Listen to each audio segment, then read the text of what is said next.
आप सुन रहे हैं मुंशी प्रेमचंद की लिखी मानसरोवर एक की कहानी घर जमाई। वाचन है साकिब नवाज का। हरिधन जेठ की दोपहरी में ऊख में पानी देकर आया और बाहर बैठा रहा। घर में से धुआं उठता नजर आता था। छन छन की आवाज भी आ रही थी। उसके दोनों साले उसके बाद आए और घर में चले गए। दोनों सालों के लड़के भी आए और उसी तरह अंदर दाखिल हो गए। पर हरिधन अंदर न जा सका। इधर 1 महीने से उसके साथ यहां जो बर्ताव हो रहा था और विशेषकर कल उसे जैसी फटकार सुननी पड़ी थी, वो उसके पांव में बेड़ियां सी डाले हुए था। कल उसकी सास ही ने तो कहा था, मेरा जी तुमसे भर गया, मैं तुम्हारी जिंदगी भर का ठेका लिए बैठी हूं क्या। और सबसे बढ़कर अपनी स्त्री की निष्ठुरता ने उसके हृदय के टुकड़े टुकड़े कर दिए थे। वो बैठी ये फटकार सुनती रही, पर एक बार तो उसके मुंह से न निकला, अम्मा तुम क्यों इनका अपमान कर रही हो। बैठी गट गट सुनती रही। शायद मेरी दुर्गति पर खुश हो रही थी। इस घर में वो कैसे जाए? क्या फिर वही गालियां खाने, वही फटकार सुनने के लिए? और आज इस घर में जीवन के 10 साल गुजर जाने पर यह हाल हो रहा था। मैं किसी से कम काम करता हूं? दोनों साले मीठी नींद सोते रहते हैं और मैं बैलों को सानी पानी देता हूं, छांटी काटता हूं। वहां सब लोग पल पल पर चिलम पीते हैं। मैं आंखें बंद किए अपने काम में लगा रहता हूं। संध्या समय घर वाले गाने बजाने चले जाते हैं। मैं घड़ी रात तक गाय भैंसे दूता रहता हूं। उसका यह पुरस्कार मिल रहा है कि कोई खाने को भी नहीं पूछता, उल्टे गालियां मिलती हैं। उसकी स्त्री घर में से डोल लेकर निकली और बोली, जरा इसे कुएं से खींच लो, एक बूंद पानी नहीं है। हरिधन ने डोल लिया और कुएं से पानी भर लाया। उसे जोर की भूख लगी हुई थी। समझा अब खाने को बुलाने आवेगी, मगर स्त्री डोल लेकर अंदर चली गई तो वहीं की हो रही। हरिधन थका मांदा अक्षुधा से व्याकुल पड़ा पड़ा सो गया। सहसा उसकी स्त्री गुमानी ने आकर उसे जगाया। हरिधन ने पड़े पड़े कहा, क्या है, क्या पड़ा भी न रहने देगी या और पानी चाहिए? गुमानी कटु स्वर में बोली, गुर्राते क्या हो, खाने को तो बुलाने आई हूं। हरिधन ने देखा उसके दोनों साले और बड़े साले के दोनों लड़के भोजन किए चले आ रहे थे। उसकी देह में आग लग गई। मेरी अब यह नौबत पहुंच गई कि इन लोगों के साथ बैठकर खा भी नहीं सकता। ये लोग मालिक हैं, मैं इनकी जूठी थाली चाटने वाला हूं। मैं इनका कुत्ता हूं जिसे खाने के बाद एक टुकड़ा रोटी डाल दी जाती है। यही घर है जहां आज से 10 साल पहले उसका कितना आदर सत्कार होता था। साले गुलाम बने रहते थे। सास मुंह जोती रहती थी। स्त्री पूजा करती थी। तब उसके पास रुपए थे, जायदाद थी। अब वो दरिद्र है। उसकी सारी जायदाद तो इन्हीं लोगों ने कूड़ा कर दिया। अब उसे रोटियों के भी लाले हैं। उसके दिल में एक ज्वाला सी उठी कि इसी वक्त अंदर जाकर सास को और सालों को भिगो भिगो कर लगाए, पर जब्त करके रह गया। पड़े पड़े बोला, मुझे भूख नहीं है, आज ना खाऊंगा। गुमानी ने कहा, ना खाओगे मेरी बला से? हां नहीं तो? खाओगे तुम्हारे ही पेट में जाएगा, कुछ मेरे पेट में थोड़ी चला जाएगा। हरिधन का क्रोध आंसू बन गया। ये मेरी स्त्री है जिसके लिए मैंने अपना सर्वस्व मिट्टी में मिला दिया। मुझे उल्लू बनाकर ये सब अब निकाल देना चाहते हैं। वो अब कहां जाए, क्या करे? उसकी सास आकर बोली, चलकर खा क्यों नहीं लेते जी? रूठते किस पर हो? यहां तुम्हारे नखरे सहने की किसी में बूता नहीं है। जो देते हो वो मत देना, और क्या करोगे? तुमसे बेटी भी आई है, कुछ तुम्हारी जिंदगी का ठीका नहीं लिया है। हरिधन ने मर्माहत होकर कहा, हां अम्मा, मेरी भूल थी कि मैं यही समझ रहा था। अब मेरे पास क्या है कि तुम मेरी जिंदगी का ठीका लोगी? जब मेरे पास भी धन था तब सब कुछ आता था। अब दरिद्र हूं, तुम क्यों बात पूछोगी? बूढ़ी सास भी मुंह फुलाकर भीतर चली गई। बच्चों के लिए बाप एक फालतू सी चीज, एक विलास की वस्तु है, जैसे घोड़े के लिए चने या बाबुओं के लिए मोहन भोग। मां रोटी दाल है। मोहन भोग उम्र भर न मिले तो किसका नुकसान है, मगर एक दिन रोटी दाल के दर्शन न हो तो फिर देखिए क्या हाल होता है। पिता के दर्शन कभी कभी शाम सवेरे हो जाते हैं। वो बच्चों को उछालता है, दुलारता है, कभी गोद में लेकर या उंगली पकड़कर सैर कराने ले जाता है, और बस यही उसके कर्तव्य की इति है। वो परदेश चला जाए, बच्चे को परवाह नहीं होती, लेकिन मां तो बच्चे का सर्वस्व है। बालक 1 मिनट के लिए भी उसका वियोग नहीं सह सकता। पिता कोई हो, उसे परवाह नहीं, केवल एक उछलने कूदने वाला आदमी होना चाहिए। लेकिन माता तो अपनी ही होनी चाहिए, 16 आने अपनी, वही रूप, वही रंग, वही प्यारी, वही सब कुछ। वो अगर नहीं है तो बालक के जीवन का स्रोत मानो सूख जाता है। फिर वो शिव की नंदी है जिस पर फूल या जल चढ़ाना लाजमी नहीं, इख्तियारी है। हरिधन की माता का आज 10 साल हुए देहांत हो गया था। उस वक्त उसका विवाह हो चुका था। वो 16 साल का कुमार था। पर मां के मरते ही उसे मालूम हुआ, मैं कितना निस्सहाय हूं, जैसे उस पर उसका कोई अधिकार ही न रहा हो। बहनों के विवाह हो चुके थे, भाई कोई दूसरा न था। बेचारा अकेले घर में जाते भी डरता था। मां के लिए रोता था, पर मां की परछाई से डरता था। जिस कोठरी में उसने देह त्याग दिया था, उधर वो आंखें तक न उठाता। घर में एक बुआ थी, वो हरिधन का बहुत दुलार करती। हरिधन को अब दूध ज्यादा मिलता, काम भी कम करना पड़ता। बुआ बार बार पूछती, बेटा कुछ खाओगे? बाप भी अब उसे ज्यादा प्यार करता, उसके लिए अलग एक गाय मंगवा दी। कभी कभी उसे कुछ पैसे दे देता कि जैसे चाहे खर्च करे, पर इन मरहमों से वो घाव न पूरा होता था जिसने उसकी आत्मा को आहत कर दिया था। ये दुलार और प्यार उसे बार बार मां की याद दिलाता। मां की धुड़कियों में जो मजा था, वो क्या इस दुलार में था। मां से मांग कर, लड़कर, ठुनक कर, रूठ कर लेने में जो आनंद आता था, वो क्या इस भिक्षा दान में था। पहले वो स्वस्थ था, मांग कर खाता, लड़ लड़ कर खाता। अब वो बीमार था, अच्छे से अच्छे पदार्थ उसे दिए जाते थे, पर भूख न थी। साल भर तक वो इस दशा में रहा। फिर दुनिया बदल गई। एक नई स्त्री, जिसे लोग उसकी माता कहते थे, उसके घर में आई और देखते देखते काली घटा की तरह उसके संकुचित भूमंडल पर छा गई। सारी हरियाली, सारे प्रकाश पर अंधेरा का पर्दा पड़ गया। हरिधन ने इस नकली मां से बात तक न की, कभी उसके पास गया तक नहीं। एक दिन घर से निकला और ससुराल आ गया। बाप ने बार बार बुलाया, पर उनके जीते जी वो फिर उस घर में न गया। जिस दिन उसके पिता के देहांत की सूचना मिली, उसे एक प्रकार का ईर्ष्यामय हर्ष हुआ। उसकी आंखों से आंसू की एक बूंद भी न आई। इस नए संसार में आकर हरिधन को एक बार फिर मात्र स्नेह का आनंद मिला। उसकी सास ने ऋषि वरदान की भांति उसके शून्य जीवन को विभूतियों से परिपूर्ण कर दिया। मरुभूमि में हरियाली उत्पन्न हो गई। सालियों की चुहल में, सास के स्नेह में, सालों के वाक विलास में और स्त्री के प्रेम में उसके जीवन की सारी आकांक्षाएं पूरी हो गई। सास कहती, बेटा तुम इस घर को अपना ही घर समझो, तुम ही मेरी आंखों के तारे हो। वो उससे अपने लड़कों की, बहुओं की शिकायत करती। वो दिल में समझता था, सास जी मुझे अपने बेटों से भी ज्यादा चाहती हैं। बाप के मरते ही वो घर गया और अपने हिस्से की जायदाद को कूड़ा करके रुपयों की थैली लिए हुए आ गया। अब उसका दूना आदर सत्कार होने लगा। उसने अपनी सारी संपत्ति सास के चरणों में अर्पण करके अपने जीवन को सार्थक कर दिया। अब तक उसे कभी कभी घर की याद आ जाती थी, अब भूल कर भी उसकी याद ना आती, मानो वो उसके जीवन का कोई भीषण कांड था जिसे भूल जाना ही उसके लिए अच्छा था। वो सबसे पहले उठता, सबसे ज्यादा काम करता। उसका मनोयोग, उसका परिश्रम देखकर गांव के लोग दांतों तले उंगली दबाते थे। उसके ससुर का भाग बखानते, जिसे ऐसा दामाद मिल गया। लेकिन ज्यों ज्यों दिन गुजरते गए, उसका मान सम्मान घटता गया। पहले देवता, फिर घर का आदमी, अंत में घर का दास हो गया। रोटियों में भी बाधा पड़ गई, अपमान होने लगा। अगर घर के लोग भूखों मरते और साथ ही उसे भी मरना पड़ता, तो उसे जरा भी शिकायत न होती। लेकिन जब देखता और लोग मूंछों पर ताव दे रहे हैं, केवल मैं ही दूध की मक्खी बना दिया गया हूं, तो उसके अंतःस्थल से एक लंबी ठंडी आह निकल आती। अभी उसकी उम्र 25 ही साल की तो थी। इतनी उम्र इस घर में कैसे गुजरेगी? और तो और उसकी स्त्री ने भी आंख फेर ली। ये उस विपत्ति का सबसे क्रूर दृश्य था। हरिधन तो उधर भूखा प्यासा चिंता दाह में जल रहा था। इधर घर में सास जी और दोनों सालों में बातें हो रही थी। गुमानी भी हां में हां मिलाती जाती थी। बड़े साले ने कहा, हम लोगों की बराबरी करते हैं, ये नहीं समझते कि किसी ने उनकी जिंदगी भर का बीड़ा थोड़े ही लिया है। 10 साल हो गए, इतने दिनों में क्या 2-3 हजार न हड़प गए होंगे? छोटे साले बोले, मजूर हो तो आदमी घुड़के भी, डांटे भी।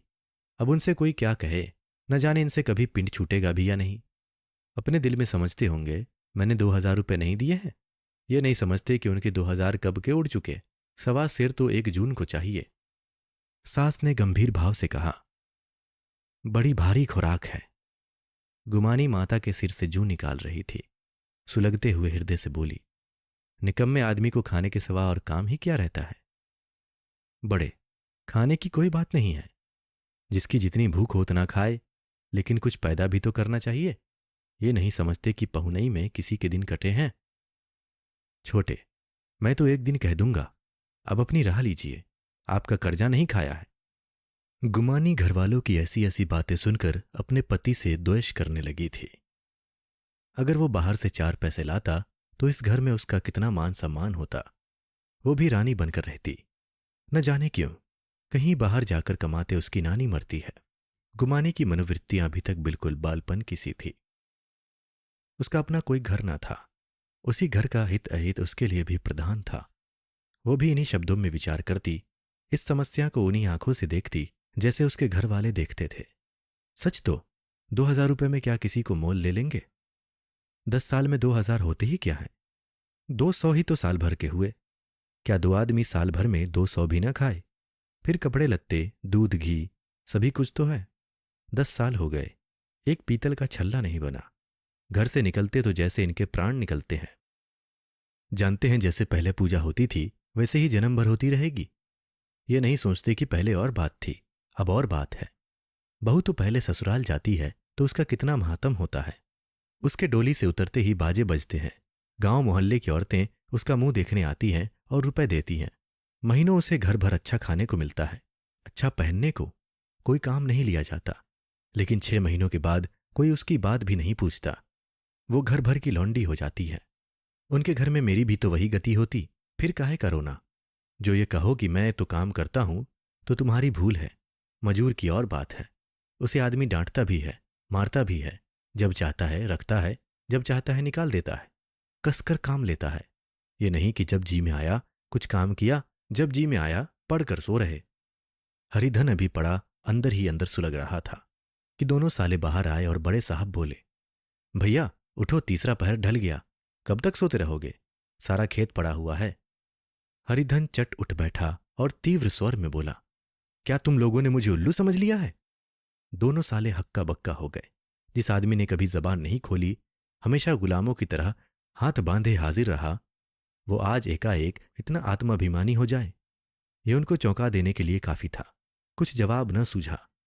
हरिधन ने देखा इन दोनों के कदम उखड़ गए हैं, तो एक धक्का और देने की प्रबल इच्छा को रोक न सका। उसी ढंग से बोला, मेरी भी आंखें हैं, अंधा नहीं हूं, न बहरा ही हूं। छाती फाड़कर काम करूं और उस पर भी कुत्ता समझा जाऊं। ऐसे गधे और कहीं होंगे? अब बड़े साले भी गर्म पड़े। तुम्हें किसी ने यहां बांध तो नहीं रखा है? अब की हरिधन लाजवाब हुआ, कोई बात न सूझी। बड़े ने फिर उसी ढंग से कहा, अगर तुम ये चाहो कि जन्म भर पाहुने बने रहो और तुम्हारा वैसा ही आदर सत्कार होता रहे तो ये हमारे वश की बात नहीं है। हरिधन ने आंखें निकालकर कहा, क्या मैं तुम लोगों से कम काम करता हूं? बड़े, ये कौन कहता है? हरिधन, तो तुम्हारे घर की नीति है कि जो सबसे ज्यादा काम करे वही भूखों मारा जाए। बड़े, तुम खुद खाने नहीं गए, क्या कोई तुम्हारे मुंह में कौर डाल देता? हरिधन ने ओठ चबाकर कहा, मैं खुद खाने नहीं गया कहते तुम्हें लाज नहीं आती? नहीं आई थी बहन तुम्हें बुलाने? छोटे साले ने कहा, अम्मा भी तो आई थी, तुमने कह दिया मुझे भूख नहीं है, तो क्या करती? सास भीतर से लपकी चली आ रही थी। ये बात सुनकर बोली, कितना कहकर हार गई, कोई उठे ना तो मैं क्या करूं? हरिधन ने विष, खून और आग से भरे हुए स्वर में कहा, मैं तुम्हारे लड़कों का झूठा खाने के लिए हूं? मैं कुत्ता हूं कि तुम लोग खाकर मेरे सामने रूखी रोटी का टुकड़ा फेंक दो? बुढ़िया ने ऐंठ कर कहा, तो क्या तुम लड़कों की बराबरी करोगे? हरिधन परास्त हो गया। बुढ़िया ने एक ही वाक प्रहार में उसका काम तमाम कर दिया। उसकी तनी हुई भवें ढीली पड़ गई, आंखों की आग बुझ गई, फड़कते हुए नथुने शांत हो गए। किसी आहत मनुष्य की भांति वो जमीन पर गिर पड़ा। क्या तुम मेरे लड़कों की बराबरी करोगे? ये वाक्य एक लंबे भाले की तरह उसके हृदय में चुभता चला जाता था। न हृदय का अंत था, न उस भाले का। सारे घर ने खाया पर हरिधन न उठा। सास ने मनाया, सालियों ने मनाया, ससुर ने मनाया, दोनों साले मनाकर थक गए। हरिधन न उठा, वहीं द्वार पर एक टाट पर पड़ा रहा। उसे उठाकर सबसे अलग कुएं पर ले गया और जगत पर बिछाकर पड़ा रहा। रात भीग चुकी थी। अनंत प्रकाश में उज्ज्वल तारे बालकों की भांति क्रीड़ा कर रहे थे। कोई नाचता था, कोई उछलता था, कोई हंसता था, कोई आंखें भींचकर फिर खोल देता। कोई साहसी बालक सपाट भरकर एक पल में उस विस्तृत क्षेत्र को पार कर लेता था और न जाने कहां छिप जाता था। हरिधन को अपना बचपन याद आया, जब वो इसी तरह क्रीड़ा करता था। उसकी बाल स्मृतियां उन्हीं चमकीले तारों की भांति प्रज्वलित हो गई। वो अपना छोटा सा घर, वो आम के बाग जहां वो केरियां चुना करता था, वो मैदान जहां वो कबड्डी खेला करता था, सब उसे याद आने लगे। फिर अपनी स्नेहमयी माता की सदैव मूर्ति उसके सामने खड़ी हो गई। उन आंखों में कितनी करुणा थी, कितनी दया थी। उसे ऐसा जान पड़ा मानो माता आंखों में आंसू भरे उसे छाती से लगा लेने के लिए हाथ फैलाए उसकी ओर चली आ रही है। वो उस मधुर भावना में अपने को भूल गया। ऐसा जान पड़ा मानो माता ने उसे छाती से लगा लिया है और उसके सिर पर हाथ फेर रही है। वो रोने लगा, फूट फूट कर रोने लगा। उसी आत्मसम्मोहित दशा में उसके मुंह से ये शब्द निकला, अम्मा, तुमने मुझे इतना भुला दिया। देखो तुम्हारे प्यारे लाल की क्या दशा हो रही है। कोई उसे पानी को भी नहीं पूछता। क्या जहां तुम हो वहां मेरे लिए जगह नहीं है? सहसा गुमानी ने आकर पुकारा, क्या सो गए तुम? नौज किसी को ऐसी राक्षसी नींद आए? चलकर खा क्यों नहीं लेते? कब तक कोई तुम्हारे लिए बैठा रहे? हरिधन उस कल्पना जगत से क्रूर प्रत्यक्ष में आ गया। वही कुएं की जगत थी, वही फटा हुआ टाट, और गुमानी सामने खड़ी कह रही थी, कब तक कोई तुम्हारे लिए बैठा रहे? हरिधन उठ बैठा और मानो तलवार म्यान से निकालकर बोला, भला तुम्हें मेरी सुध तो आई? मैंने तो कह दिया था मुझे भूख नहीं है। गुमानी, तो कै दिन न खाओगे? अब इस घर का पानी भी न पीऊंगा। तुझे मेरे साथ चलना है या नहीं? दृढ़ संकल्प से भरे हुए इन शब्दों को सुनकर गुमानी सहम उठी। बोली, कहां जा रहे हो? हरिधन ने मानो नशे में कहा, तुझे इससे क्या मतलब? मेरे साथ चलेगी या नहीं? फिर पीछे से न कहना मुझसे कहा नहीं। गुमानी आपत्ति के भाव से बोली, तुम बताते क्यों नहीं कहां जा रहे हो? तुम मेरे साथ चलेगी या नहीं? जब तक तुम बता न दोगे मैं नहीं जाऊंगी। तो मालूम हो गया तू नहीं जाना चाहती। मुझे इतना ही पूछना था, नहीं अब तक मैं आधी दूर निकल गया होता। ये कहकर वो उठा और अपने घर की ओर चला। गुमानी पुकारती रही, सुन लो सुन लो, पर उसने पीछे फिरकर भी न देखा। 30 मील की मंजिल हरिधन ने 5 घंटों में तय की। जब वो अपने गांव की अमराइयों के सामने पहुंचा तो उसकी मातृ भावना उषा की सुनहरी गोद में खेल रही थी। उन वृक्षों को देखकर उसका विवहल हृदय नाचने लगा। मंदिर का वो सुनहरा कलश देखकर वो इस तरह दौड़ा मानो एक छलांग में उसके ऊपर जा पहुंचेगा। वो वेग से दौड़ा जा रहा था मानो उसकी माता गोद फैलाए उसे बुला रही हो।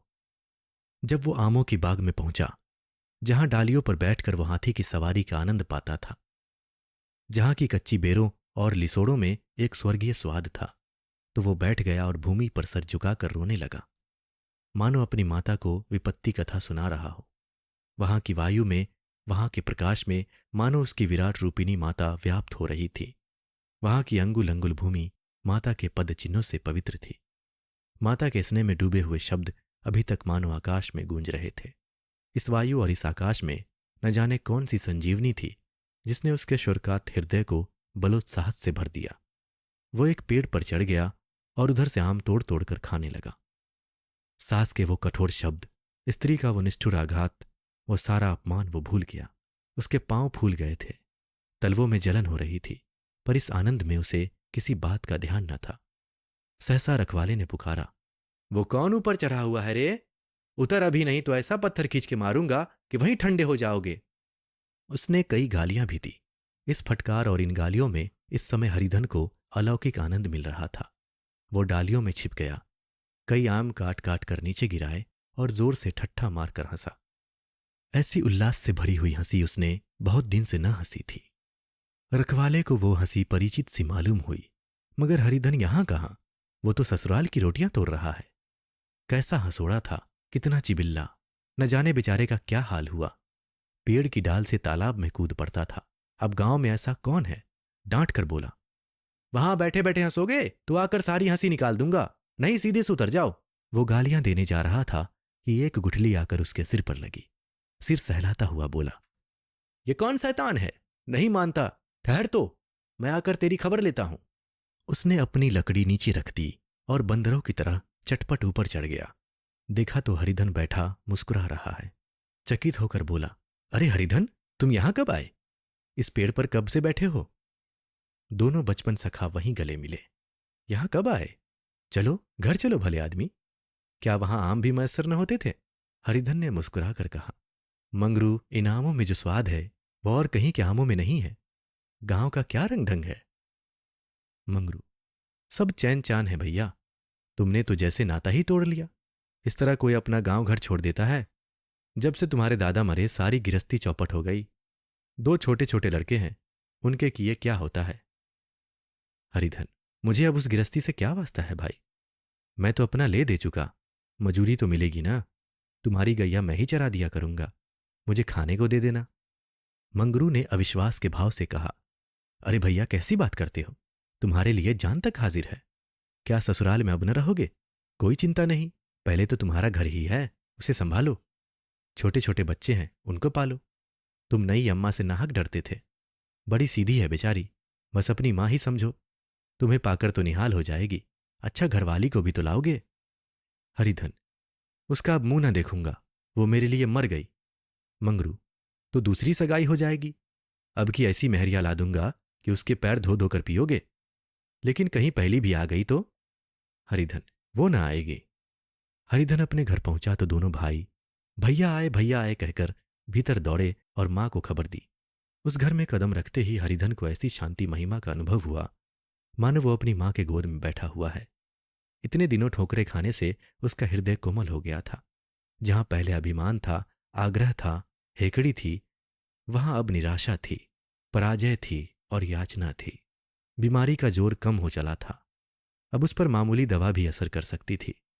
किले की दीवारें छिद चुकी थी, अब उसमें घुस जाना असह्य न था।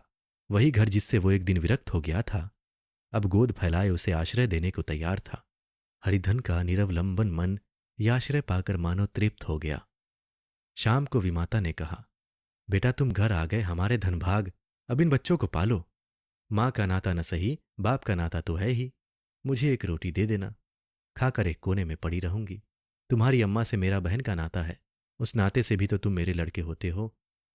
हरिधन की मात्र विभल आंखों को विमाता के रूप में अपनी माता के दर्शन हुए।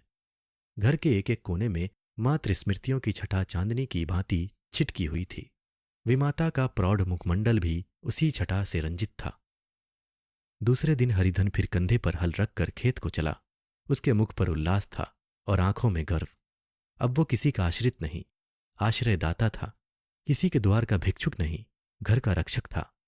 एक दिन उसने सुना गुमानी ने दूसरा घर कर लिया। मां से बोला, तुमने सुना काकी, गुमानी ने घर कर लिया। काकी ने कहा, घर क्या कर लेगी, ठट्ठा है, बिरादरी में ऐसा अंधेर, पंचायत नहीं अदालत तो है। हरिधन ने कहा, नहीं काकी, बहुत अच्छा हुआ, ला महावीर जी को लड्डू चढ़ाऊं। मैं तो डर रहा था कहीं मेरे गले ना आ पड़े। भगवान ने मेरी सुन ली, मैं वहां से यही ठान कर चला था, अब उसका मुंह ना देखूंगा। अभी आप सुन रहे थे मुंशी प्रेमचंद की लिखी कहानी घर जमाई।